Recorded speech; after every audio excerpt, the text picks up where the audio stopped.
Good day everyone. My name is Robert Gulane from BSMTYB-3 and this is my video presentation on Seem111 Activity for identifying and stating the duties and responsibilities of each crew on board. The first one is the master.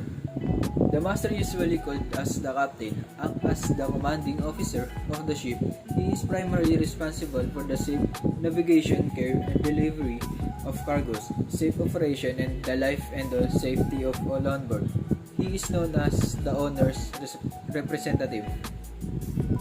Next one is Chief Officer. Chief Officer is the head of the deck department, next in command to assume the position of the master. He is responsible for the storage of cargo, stability of the ship, care and maintenance of deck equipment, as well as the day-to-day management of officer and personnel of deck department. At sea, he is assigned to stand watches. Next is Second Officer. Second Officer is designated as the navigation officer and responsible for the navigation and equipment. In part, he is assigned by the chief officer in the loading and unloading of cargoes at sea. He is assigned to stand watches. Next is Third Officer. Third Officer, he is responsible for the keep of the life-saving appliances, firefighting and signaling equipment. At sea, he is assigned to stand watches.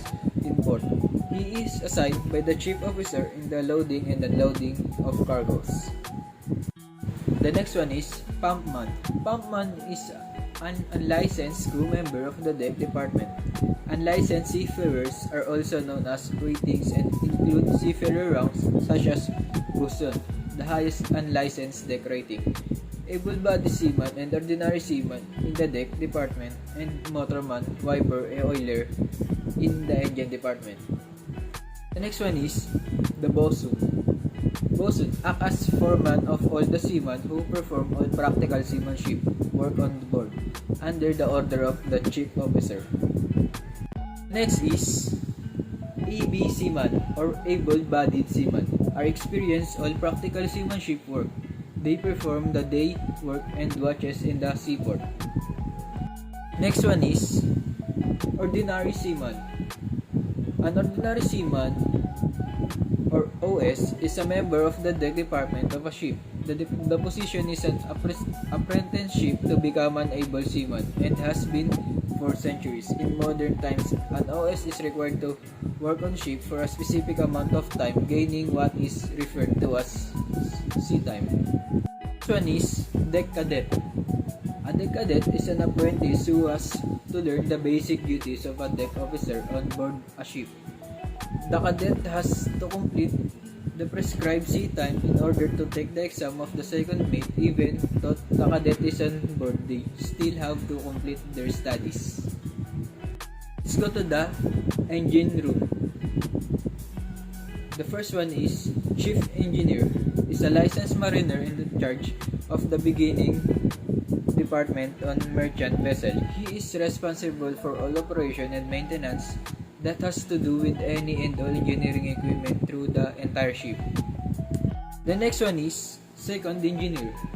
A second engineer or first assistant engineer is a licensed member of the engineering department on an merchant vessel. This title is used for the person on ship responsible for supervising the daily maintenance and operation of the engine department. They report directly to the chief engineer. Next is ETO. An electrotechnical officer is one of the most important people on a vessel, especially when it comes to her expertise of handling electrical equipment of the vessel. As an electrotechnical officer, your main duty would be to ensure functioning and maintenance of electrical equipment on vessel. The next one is Third Engineer. A third engineer or second assistant engineer is a rank of engineer officer who is part of the engine department on a ship. The third engineer is usually in charge of boilers, fuel, auxiliary engines, condensate, and feed system, and is the third most senior engine officer on board. Next is fourth engineer. A fourth engineer or third assistant engineer is a rank of engine officer who is part of the engine department on a vessel. One is fitter.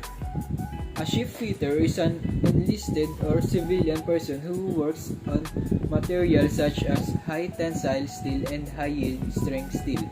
Ship fitters fabricate, assemble, and erect all structural parts of ship, coordinate all fixed tank work performed on submarines and ships, and coordinate all sonar doom work.